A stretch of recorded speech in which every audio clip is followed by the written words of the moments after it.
Mi nombre es Isabela Martín y durante años he intentado estar a la altura del prestigio de mi familia. Crecí en Madrid, hija única de Enrique Martín, un hombre visionario en el negocio de los vinos. Cuando mi madre falleció, yo tenía solo 12 años y mi mundo cambió por completo. Poco después, Adriana López entró en nuestras vidas. Era una mujer sofisticada, persuasiva, y pronto se convirtió en la nueva esposa de mi padre. Con ella llegó su hija, Carmen López, 2 años mayor que yo. Desde el principio, Adriana marcó las reglas del juego. Carmen era la hija perfecta, la modelo a seguir, mientras que yo siempre fui la rebelde, la decepción.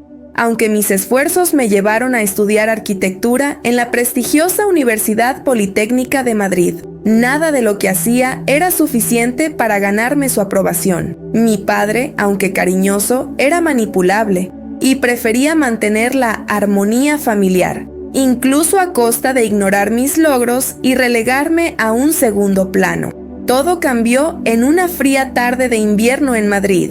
Me encontraba en un pequeño café cerca del Parque del Retiro, revisando unos planos para un cliente. Estaba concentrada, pero mi teléfono sonó y reconocí el tono frío en la voz de Adriana al otro lado de la línea. Isabela, pensé que deberías saberlo antes de que lo escuches por otra persona. He dado el dinero de tu fondo fiduciario a Carmen. Ella lo merece más que tú. Sentí que el aire abandonaba mis pulmones. Su tono era tan calculado, tan cruel, que me paralizó. Antes de que pudiera responder, continuó. Siempre ha sido una decepción, Isabela. Carmen ha logrado grandes cosas, y es justo que tenga lo necesario para seguir brillando. Cada palabra era como un golpe directo al pecho. Ese fondo fiduciario representaba más que dinero. Era un símbolo de la confianza y el esfuerzo de mi padre, algo que él había destinado para mí. Ahora me lo habían arrebatado para dárselo a la hija que siempre fue su favorita. Me quedé sentada en el café, incapaz de reaccionar, mientras el bullicio cotidiano continuaba a mi alrededor. Las personas seguían con sus vidas, riendo, conversando, como si nada hubiera pasado. Pero mi mundo se desmoronaba. Con esa llamada, Adriana había roto algo dentro de mí, algo que nunca volvería a ser igual. Sabía que ese momento marcaría un antes y un después en mi vida. No podía quitarme esas palabras de la cabeza. Apenas regresé a mi apartamento, cerca de la Plaza Mayor, cerré la puerta y me dejé caer en el sofá. Mi mente seguía repitiendo esa llamada como un eco insoportable.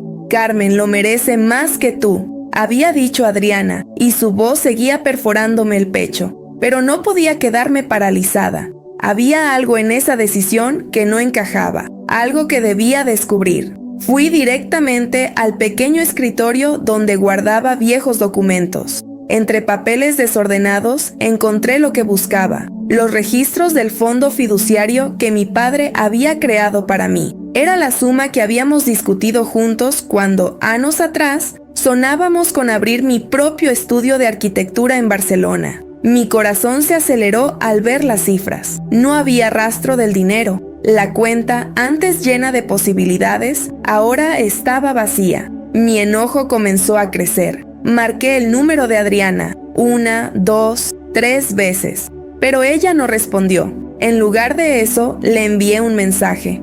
¿De verdad crees que puedes tomar lo que es mío y salir impune? Su respuesta llegó minutos después, seca y contundente. No te debo explicaciones. Su indiferencia era combustible para mi determinación. Respiré hondo y decidí que necesitaba respuestas. Esa misma noche, abrí mi computadora y accedí a las cuentas de la empresa familiar. Había ignorado esos números durante años, confiando en que mi padre tenía todo bajo control. Pero lo que encontré me dejó helada. Transferencias constantes hacia una cuenta a nombre de Carmen. Algunas eran recientes, otras se remontaban a años atrás. Adriana había estado desviando dinero sistemáticamente y nadie parecía haberlo notado. Mi padre, en su confianza ciega, jamás habría imaginado lo que estaba pasando bajo su propio techo. Era evidente que Carmen estaba brillando, como Adriana decía, pero su éxito tenía un precio: mi confianza, mis planes y mi estabilidad. Sentí cómo mi rabia comenzaba a transformarse en algo más. No solo quería respuestas, quería justicia. Decidí que ya era suficiente. Si Adriana pensaba que podía arrebatarme lo que me correspondía y salirse con la suya, estaba muy equivocada. Con los documentos en mano, conduje hasta la mansión familiar en La Moraleja, ese lugar que siempre había simbolizado poder y opulencia, pero que para mí no era más que un teatro lleno de mentiras. Al llegar, vi el coche de lujo de Carmen estacionado frente a la entrada principal. Ya podía imaginarme lo que me esperaba. Al entrar, Carmen estaba en la sala principal. Vestía un elegante vestido blanco que parecía hecho a medida para ella, y su rostro, como siempre, exhibía ese falso aire de superioridad. «¿Qué haces aquí, Isabela?», dijo con una sonrisa forzada, como si intentara mantenerse en control. Antes de que pudiera responder, Adriana apareció al final del pasillo, impecable como de costumbre, con su porte imponente y mirada fría. «Isabela, querida, qué sorpresa verte. ¿No avisaste que vendrías?», dijo con su característico sarcasmo. No perdí el tiempo con formalidades. Saqué los documentos de mi bolso y los coloqué sobre la mesa del salón. Mi voz, aunque firme, temblaba con la furia que contenía. «Quiero una explicación. Esto», dije señalando los papeles, «es una prueba de que has estado desviando dinero que me pertenece. ¿Qué tienes que decir, Adriana?». Ella se acercó lentamente, tomó los documentos y osciló entre una risa seca y un tono de condescendencia que encendió aún más mi rabia. «Isabela, siempre tan dramática, deberías agradecerme. Este dinero está siendo usado para algo que realmente importa. Carmen es la futura líder de esta familia y tú, bueno, tú siempre has sido un desperdicio de potencial». Carmen observaba desde un rincón, cruzada de brazos, sin decir una palabra. En ese momento, mi padre apareció. Su presencia solía ser reconfortante, pero esa vez lo vi perdido, atrapado entre el encanto manipulador de Adriana y la verdad que yo estaba a punto de revelar. «Papá, esto no puede continuar», dije, extendiéndole los documentos, pero él apenas los miró. Y en cambio dirigió su mirada a Adriana buscando respuestas. Adriana, como siempre, tomó el control. «Enrique, no hagas caso a Isabela. Ella solo está buscando problemas donde no los hay», dijo con voz dulce. Pero sus ojos no podían esconder el desprecio. Mi padre vaciló, y en ese momento entendí que, para él, Adriana siempre tendría la última palabra. Salí de la mansión sintiendo una mezcla de impotencia y determinación. Estaba claro que no podría contar con mi padre. Si quería justicia, tendría que conseguirla por mi cuenta. Volví a casa con el pecho apretado, como si el aire pesara más de lo que podía soportar. Dejé las llaves sobre la mesa y me detuve frente a la ventana. Las luces de Madrid brillaban a lo lejos, pero esa noche parecían más distantes que nunca. Decidí salir a caminar, buscando consuelo en las calles del barrio de las Letras, ese lugar que siempre había sido mi refugio, lleno de historias y rincones que me recordaban quién era. Sin embargo, esa noche, ni siquiera los colores de sus fachadas, ni la música suave de algún bar cercano lograron calmar la tormenta que rugía en mi interior. Mis pensamientos eran un torbellino. Cada palabra de Adriana se repetía en mi cabeza como un eco implacable. «Carmen es la futura líder de esta familia. Tú siempre has sido un desperdicio de potencial». ¿Cómo había permitido que esas palabras me definieran durante tanto tiempo? Pasé frente a la librería donde mi madre solía llevarme de niña, y por un instante deseé que ella estuviera allí, que me dijera qué hacer, pero estaba sola. Y esa soledad era un peso que ahora debía cargar. Esa noche, tumbada en mi cama, reviví cada humillación. Recordé cómo Adriana había manipulado a mi padre desde el principio, cómo cada decisión parecía diseñada para relegarme a la sombra. También pensé en Carmen, esa hermana que alguna vez admiré. De niñas solíamos compartir secretos y risas. Ahora era como si esa Carmen nunca hubiera existido. Se había transformado en una extensión de Adriana, con su misma frialdad calculadora y ese modo de ignorar todo lo que no servía a sus propósitos. Sentí cómo la tristeza que me envolvía comenzaba a mutar en algo más fuerte. La rabia que había intentado reprimir durante años empezó a tomar forma. Era como un fuego que, en lugar de consumirme, me llenaba de claridad. Adriana y Carmen no solo me habían quitado el dinero, me habían arrebatado algo mucho más importante, la confianza en mí misma. Pero esa noche decidí que no iba a dejar que eso continuara. No sabía exactamente cómo, pero entendí que no podía quedarme quieta. Si quería recuperar lo que era mío, tendría que pelear por ello. Por primera vez en años, sentí que el control de mi vida estaba volviendo a mis manos. Ya no era una víctima, era alguien que había tocado fondo y que estaba lista para levantarse. Con esa determinación, cerré los ojos y dejé que el cansancio me venciera. Al amanecer, comenzaría mi plan. No esperaba ese mensaje. Álvaro Ruiz, un amigo de infancia al que no veía desde hacía años, me escribió una tarde preguntando si estaba bien. Había oído rumores sobre los problemas en mi familia y, como siempre, estaba dispuesto a ayudar. Ahora era un abogado respetado en Madrid, conocido por ser implacable en casos complicados. Le respondí de inmediato y al día siguiente nos encontramos en un café cerca del Palacio de Cibeles. Al llegar, me saludó con una calidez que no esperaba después de tantos años. Me senté frente a él y mientras el café se enfriaba entre mis manos, le conté todo, desde la llamada de Adriana hasta los documentos que había encontrado. Álvaro escuchaba en silencio, sin interrumpir, pero su rostro se endurecía con cada detalle. Cuando terminé, respiró hondo y me miró directamente. Isabela, esto no es solo injusto, es ilegal. Vamos a descubrir hasta el último detalle de lo que están haciendo. Sentí una mezcla de alivio y esperanza. Por primera vez, alguien más estaba dispuesto a luchar conmigo. Álvaro comenzó a guiarme con precisión. Me pidió reunir todos los documentos que pudiera, registros bancarios, contratos antiguos, incluso correos electrónicos de mi padre relacionados con el fondo fiduciario. Pasamos horas revisando cada hoja. Con su experiencia, encontró patrones que yo nunca habría notado. Había transferencias constantes a cuentas vinculadas a Carmen, y no solo del fondo fiduciario, sino también de los ingresos de la empresa familiar. No solo te quitaron tu dinero, dijo Álvaro mientras examinaba una hoja con cifras alarmantes.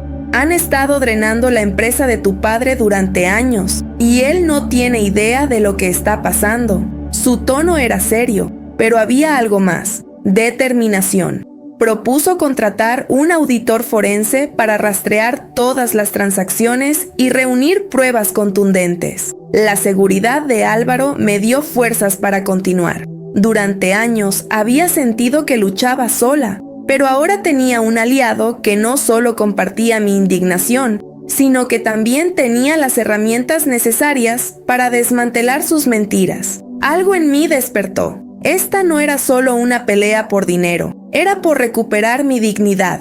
Semanas después, recibí una llamada de Álvaro. Su voz era firme, casi grave, y me pidió que fuera a su oficina lo antes posible. Cuando llegué, lo encontré sentado detrás de su escritorio, con una carpeta llena de documentos abiertos frente a él. Isabela, hemos encontrado algo importante, dijo mientras deslizaba uno de los papeles hacia mí. El auditor forense había descubierto transferencias regulares de grandes cantidades de dinero a cuentas vinculadas directamente a Carmen. Ese dinero, originalmente destinado a mi fondo fiduciario y a los ingresos de la empresa familiar, estaba siendo utilizado para financiar un proyecto inmobiliario en Valencia. Sin embargo, los informes mostraban que dicho proyecto era un fracaso total. La empresa, registrada a nombre de Adriana, no era más que una fachada. Los números eran claros, no generaba beneficios y apenas existía actividad real. Tu padre no tiene idea de nada de esto, comentó Álvaro, mientras me señalaba las pruebas. Esto va más allá del favoritismo. Han estado aprovechándose de su confianza durante años. Mi corazón se hundió al escuchar esas palabras. Sabía que Adriana era manipuladora, pero ver cómo ella y Carmen habían sistematizado el desvío de dinero fue un golpe devastador. Álvaro empezó a reunir toda la información en un dossier completo. Documentos bancarios, registros legales y declaraciones de empresas vinculadas al proyecto formaban parte de la evidencia. Mientras trabajaba, me miró con seriedad. Isabela, esto no será fácil. Adriana y Carmen no se van a quedar de brazos cruzados. Van a intentar voltear todo en tu contra. Respiré hondo, procesando lo que significaba esta nueva revelación. Sabía que esto no solo era una cuestión de dinero, era una lucha por la verdad y por todo lo que me habían arrebatado. Con el dossier en nuestras manos, sentí que estábamos más cerca de confrontarlas. Pero también sabía que la batalla que venía no sería sencilla. Decidí que era hora de enfrentarlos de una vez por todas. Organicé un elegante jantar en la mansión de La Moraleja, insistiendo en que mi padre, Adriana y Carmen estuvieran presentes. Hice todo lo posible para que la ocasión pareciera un evento familiar normal, aunque cada movimiento que hacía estaba calculado. Durante la cena, entre conversaciones triviales y comentarios vacíos, esperaba el momento adecuado para soltar la verdad. Cuando llegó el postre, tomé aire, me levanté de la mesa y coloqué la carpeta con el dossier frente a ellos. Mi padre me miró, confundido, mientras Adriana mantenía su acostumbrada máscara de indiferencia. Esto no es una discusión más, dije con voz firme. Abrí la carpeta y saqué los documentos. Aquí está la verdad: transferencias ilegales, desvíos de fondos y mentiras. Todo lo que han estado ocultando durante años. La reacción fue inmediata. Mi padre tomó los papeles y comenzó a leer. Su rostro se llenó de incredulidad a medida que avanzaba en cada página. ¿Qué es esto, Adriana?, preguntó con una voz que oscilaba entre la confusión y la rabia contenida. Adriana, sin perder la compostura, intentó desviar el tema como si no tuviera importancia. Enrique, no hagas caso. Isabela está exagerando. Siempre ha tenido una imaginación demasiado activa, dijo, con ese tono dulce y manipulador que siempre funcionaba con él. Pero esta vez, Carmen no pudo contenerse. Su voz rompió el silencio con un grito. «Tú no tenías derecho a investigar esto», exclamó, levantándose de su silla. Su explosión fue como un golpe de gracia, confirmando todo lo que yo había dicho. Su rostro estaba rojo de furia, y en ese momento, la fachada que siempre había construido se vino abajo. Mi padre miró a Carmen, luego a Adriana y finalmente a mí. Vi en sus ojos algo que nunca había visto antes: dudas. Por primera vez, parecía empezar a entender que algo estaba terriblemente mal. Adriana, al ver que no podía controlar la situación, permaneció en silencio, pero su rostro lo decía todo. Estaba acorralada. El ambiente era pesado. Las palabras de Carmen seguían resonando en el salón. Su admisión, aunque indirecta, había sido suficiente.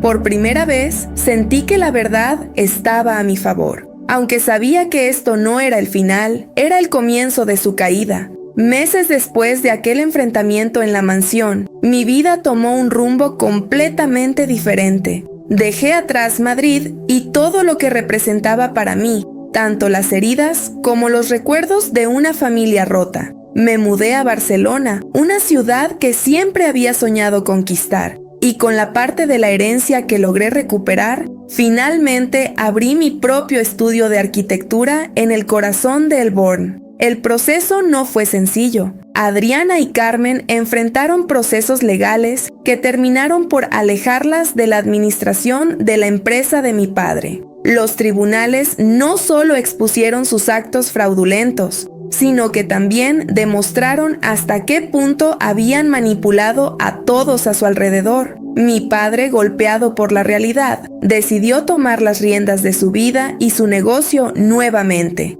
Con el tiempo, comenzó a reconstruir nuestra relación, aunque las cicatrices del pasado aún persistían. Una tarde, mientras paseaba por las calles empedradas de Elborn, con su mezcla de historia y modernidad, sentí una paz que no experimentaba en años. Las luces cálidas de las tiendas y cafés me envolvían, y el sonido de músicos callejeros creaba una atmósfera que parecía hablar de nuevos comienzos. Por primera vez, no sentía el peso de las traiciones ni la sombra de Adriana y Carmen sobre mí. Era libre. Desde la ventana de mi estudio, donde ahora trabajaba en proyectos que reflejaban mis propios sueños, observé a la gente pasar y comprendí algo fundamental. No se trataba solo de recuperar lo que era mío, sino de haber encontrado mi fuerza en el proceso.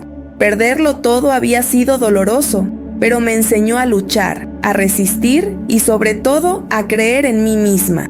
Ahora, cada día en Barcelona, me recordaba que la vida no está definida por quienes intentan destruirnos, sino por lo que hacemos para reconstruirnos. Caminar por esas calles, con el sol tocando mi rostro, era como caminar hacia una nueva vida. Al final, las batallas que enfrenté me convirtieron en quien soy. Y por primera vez en mucho tiempo me sentía en paz conmigo misma.